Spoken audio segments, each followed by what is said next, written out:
Assalamualaikum warahmatullahi wabarakatuh. Saya Tiara Yuliana, mahasiswa dari Universitas Yukintek Indonesia, jurusan Administrasi Bisnis dengan NPM 2143852111023. Pada kesempatan kali ini, saya akan membahas mengenai konflik bisnis antara rumah sakit dan BPJS Kesehatan. Nah, apa saja sih yang akan dibahas? Table of contents. Yang pertama adalah latar belakang konflik, yang kedua, mengapa bisa terjadi konflik, yang ketiga ada sifat konflik, yang keempat ada dampak konflik, yang kelima ada upaya penyelesaian atau pencarian sebuah solusi. Yang pertama mengenai latar belakang terlebih dahulu. Nah, pertama-tama kita cari tahu dulu apa itu rumah sakit. Rumah sakit adalah fasilitas kesehatan yang menyediakan layanan dan perawatan medis kepada pasien. Terus yang kedua mengenai BPJS. Apa itu BPJS? BPJS adalah Badan Penyelenggara Jaminan Sosial. BPJS juga terdapat menjadi dua, terbagi menjadi dua. Yang pertama yaitu BPJS Kesehatan, yang kedua ada BPJS Ketenagakerjaan. Nah, pada kali ini kita akan membahas mengenai BPJS Kesehatan. BPJS Kesehatan itu sendiri yaitu eh, Badan Penyelenggara Jaminan Sosial yang menyediakan layanan asuransi kesehatan, gitu, yang bertujuan untuk memastikan bahwa seluruh warga negara dapat mengakses layanan kesehatan yang berkualitas tanpa memandang status ekonomi gitu. Jadi rumah sakit dan BPJS itu sangat berkaitan. Kaitan. Nah, kok bisa konflik antara BPJS dan rumah sakit ini terjadi? Kok bisa gitu? Yang pertama, itu karena keterlambatan pembayaran dari pihak BPJS Kesehatan kepada pihak rumah sakit. Nah, keterlambatan itu bisa menyebabkan masalah likuiditas karena banyak sekali pasien BPJS, dan karena keterlambatan tersebut, rumah sakit membutuhkan dana yang stabil untuk operasional harian rumah sakit tersebut gitu kan. Karena terlambat jadi sangat terganggu gitu loh operasionalnya. Membuat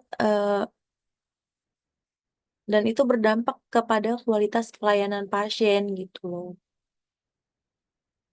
Terus yang kedua itu mengenai besaran tarif yang ditetapkan oleh BPJS. Nah, besaran tarif yang ditetapkan oleh BPJS itu terbilang terlalu rendah gitu loh. Khususnya untuk biaya-biaya yang memerlukan biaya tinggi gitu. Jadi kadang ada beberapa pasien yang tidak bisa mengklaim karena biaya tersebut sangat tinggi gitu loh, dirasa sangat tinggi. Jadi kadang eh, bisa menggunakan BPJS, tapi sisanya kita bayarkan secara langsung gitu, secara umum sisanya. Jadi hanya setengah gitu loh yang bisa dibayarkan oleh BPJS. Karena tarif BPJS sendiri yang terbilang relatif murah gitu. Nah, apa sih sifat konflik? Sifat konflik pada BPJS dan rumah sakit yaitu adalah konflik sifatnya konstruktif. Jenis konflik yang meskipun melibatkan perbedaan pendapat atau perselisihan dapat menghasilkan hasil positif bagi individu atau kelompok yang terlibat. Alih-alih merusak hubungan atau menghambat kemajuan, konflik konstruktif berfokus pada pencarian solusi yang bermanfaat bagi semua pihak. Gitu. Jadi BPJS dan rumah sakit itu memiliki konflik yang bersifat konstruktif ya.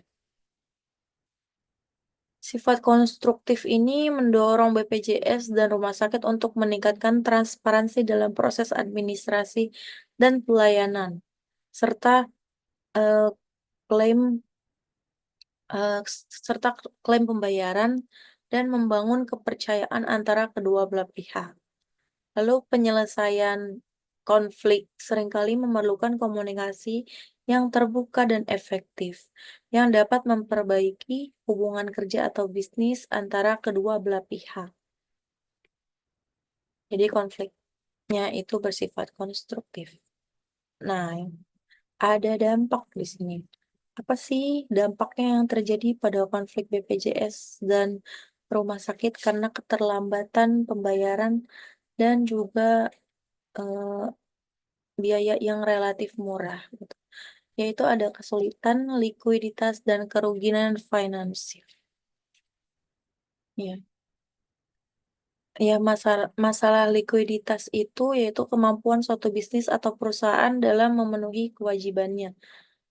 Nah, dampak yang terjadi jika BPJS terlambat dalam klaim kepada rumah sakit akan mengalami kesulitan dalam mengelola dana operasional mereka sendiri, seperti membayar gaji karyawan, membeli obat-obatan, dan pembayaran untuk memelihara peralatan medis, karena itu semua membutuhkan dana ya. Dan itu dananya tidak sedikit, dananya banyak tuh. Terus karena keterlambatan juga, rumah sakit terpaksa mengurangi jumlah tenaga medis karena ketersediaan dana. Lalu rumah sakit menggunakan obat-obatan dan pelayanan medis yang lebih murah, namun berkualitas rendah. Nah, karena dananya itu nggak langsung cair, jadi rumah sakit mau nggak mau beli obat-obatan yang murah gitu, karena dananya nggak ada gitu. Terus pasien mengalami penundaan dalam pelayanan perawatan dan pengobatan yang mereka butuhkan gitu kan. Keterlambatan dan pemberian tarif yang rendah itu menyebabkan rumah sakit tidak mampu memberikan pelayanan yang optimal, yang menyebabkan ketidakpuasan pasien yang bisa berdampak pada reputasi rumah sakit itu sendiri. Nah, itu dampaknya ya. Lalu ada penyelesaian atau solusi. Bagaimana solusinya? Yaitu yang pertama, meningkatkan sistem dan proses administrasinya dulu nih. Ditingkatkan sistem dan proses administrasinya dengan cara mengembangkan dan menerapkan sistem digital yang lebih canggih untuk proses klaim, sehingga pengajuan dan verifikasi klaim dapat dilakukan dengan lebih cepat dan efektif. Nah, agar tidak terjadi keterlambatan, dibuatlah sistem digital agar lebih efektif dan efisien. Nah, yang kedua itu meningkatkan transparansi dan komunikasi, yaitu dengan cara pembuatan laporan berkala. BPJS dan rumah sakit dapat membentuk mekanisme pelaporan berkala mengenai status klaim yang dilakukan dan dibayar serta alasan penundaan jika ada. Tuh. Nah, yang kedua itu ada mengadakan forum diskusi rutin. Mengadakan forum diskusi rutin untuk membahas masalah yang muncul. Tuh, mencari solusi bersama dan membangun pemahaman agar tidak salah paham. Yang ketiga itu mengenai pembiayaan dan pendanaan yang lebih baik. Ada baiknya BPJS itu mencairkan atau mengklaim dananya itu lebih awal. Karena BPJS memberikan dana awal atau prepayment kepada rumah sakit, yaitu berdasarkan estimasi layanan yang akan diberikan untuk memastikan rumah sakit memiliki dana optimal yang cukup. Nah, jika dana optimal cukup, kualitas pelayanan itu bisa prima, bisa mencapai kepuasan pelanggan itu bisa goals itu. Yang keempat itu ada pengawasan dan evaluasi berkala.